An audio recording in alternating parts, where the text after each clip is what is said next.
Hello everyone. So today this video I want to speak about money. So what is the importance of money nowadays? So today I talk about what is the money and why should earn money so much nowadays.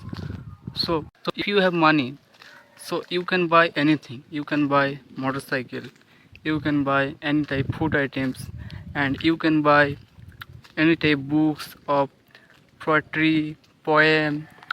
If you have money, so everybody is respect you because money is now everything nowadays. Respect is very important for human body.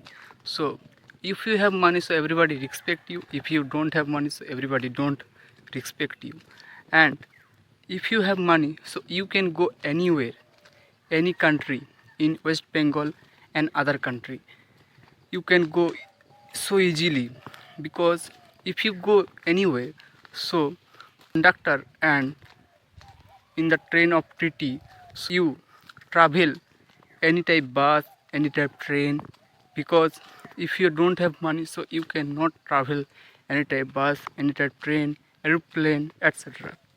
And if you have money, so you can buy luxury hotel, and you can make so much expensive building at your homes and anywhere. And if you have money, so you have a big dreams your father not do in her future, but you can do this big dream successful a man. And you all types respect all others.